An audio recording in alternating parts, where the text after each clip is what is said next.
So what's up guys? Another day, another coffee kay Master Yel. May bago kaming dating na beans.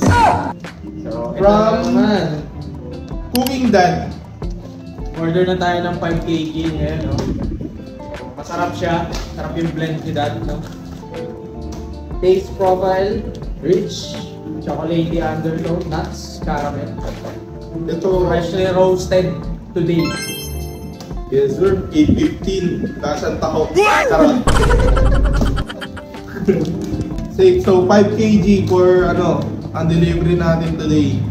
Hopefully maubos siya in 1 week. Kaya puntahan nyo kami dito sa Bob Cafe. Sarap na coffee, sarap na barista. Aray ko!